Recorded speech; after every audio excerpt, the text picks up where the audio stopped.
sobre isso, afinal, bilionários não deveriam existir. Eu falei, eu gostaria de começar um pouquinho antes, né? Porque no Brasil a gente tem essa crença de que ser rico é ruim.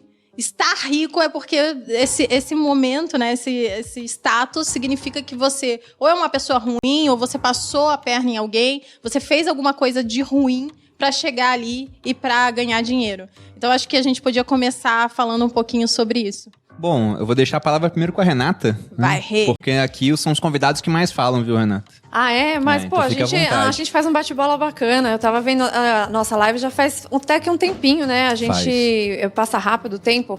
Mas acho que começar com esse ponto é bem importante, Malu, porque acho que a crença limitante de que você ganhar dinheiro é feio ou é errado também acaba deixando as pessoas com dois problemas. Um, de olhar para o que as outras pessoas conquistaram, e se for uma conquista muito grande, como é o caso de 1 bilhão, pode ser de reais ou de dólares, mas vamos falar de bilhão de dólares, né? Porque internacionalmente falando é que importa. As pessoas acham que isso é muito feio, é muito errado e que só vão chegar lá porque tiraram de alguém, né? Então, o primeiro ponto é ver que economia não é jogo de soma zero. Eu e o Bruno, a gente fala disso o tempo inteiro, mas precisa ser repetido, óbvio, toda hora, porque na escola, e eu recebo muitos materiais de mães e tudo, isso já acontece.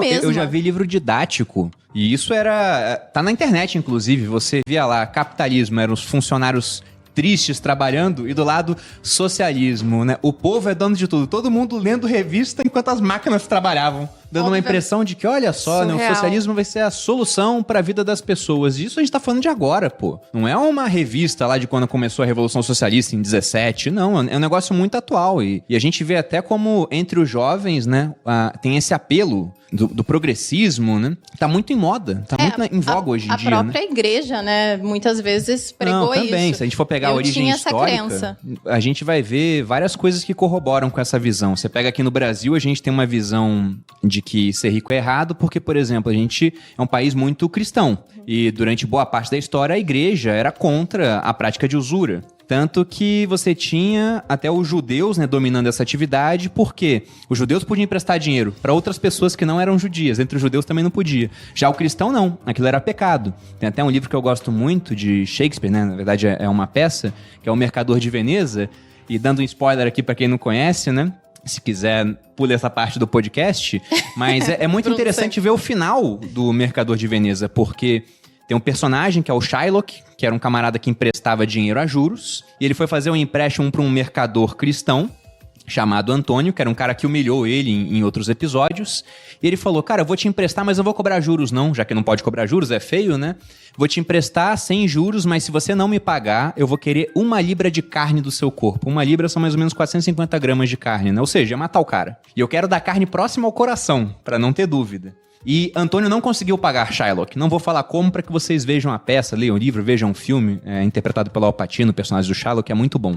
E no final, deram um jeito, através da mudança da jurisdição, né, das leis, de que o Shylock não só estivesse errado por fazer isso, e Antônio escapasse, né, sem ter que pagar a dívida dele, como ele conspirou ainda contra a vida de um cidadão de Veneza, ele ainda perdeu metade da fortuna dele pro Estado, a outra metade foi pro Antônio, e ele foi obrigado a renunciar à própria religião. Não. Esse foi o final do cara que emprestou dinheiro, né? Uhum. Então isso contribui. Se você for ver na história também, a gente sempre teve muito mais pessoas com menos e algumas poucas pessoas com mais. Então é muito fácil, se a gente for olhar dessa maneira, as pessoas sempre acharem uma minoria que está explorando o mundo, né? E aí no caso dos judeus, que era uma minoria que tinha acesso aos recursos financeiros, porque afinal eles foram excluídos de outras atividades, acabaram se especializando nisso, ninguém mais prestava dinheiro, e você tem até uma origem até dessa crença antissemita, né? Que a gente viu durante boa parte isso, Bruno, da história. No curso de Capitalismo e Socialismo eu falo disso rapidamente, mas eu falo um pouco sobre isso, que as similaridades dos regimes autoritários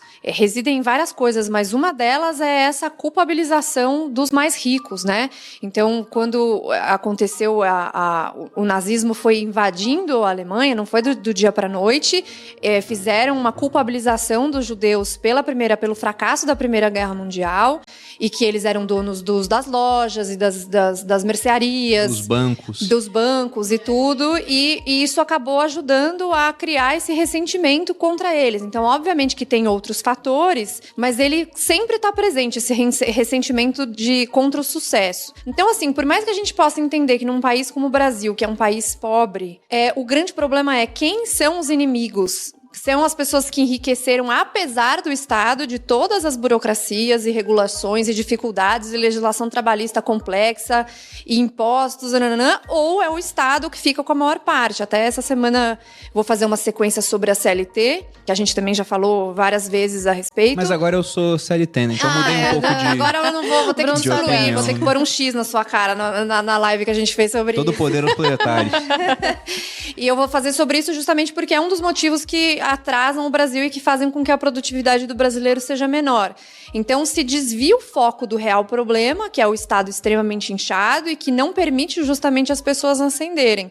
E aí, quando você tem bilionários de tecnologia, nos Estados Unidos principalmente, crescendo a esses níveis que estão crescendo, as pessoas ficam com ressentimento porque a gente está no meio de uma pandemia, muita gente perdeu o emprego e etc. Mas aí você vê, por que essas pessoas cresceram? Porque eles têm bons produtos que são úteis para as pessoas e as pessoas que perderam o emprego, empresas, etc., foram impedidas de trabalhar por quem? Eu dou um bombom para quem acertar essa resposta. Quem tem poder de fechar todo o comércio Pelo com uma Estado, canetada, obviamente. né? É o Jeff Bezos? É o Mark Zuckerberg? Eu creio que não, né? É engraçado, né? Vocês estão falando isso e eu era uma pessoa cheia de crenças limitantes quanto ao dinheiro, porque vim de família pobre, vim de família exatamente cristã. Acho que todo mundo ali, eles também, não é que eles fizeram isso comigo, porque, ai, meu Deus do céu, alguém passou a perna neles. Não, é porque vieram desde sempre, né, geração em geração, pensando dessa forma. Você vê até em novela da Globo, quem que é sempre o vilão, pô? É o empresário rico, malvadão. Exatamente.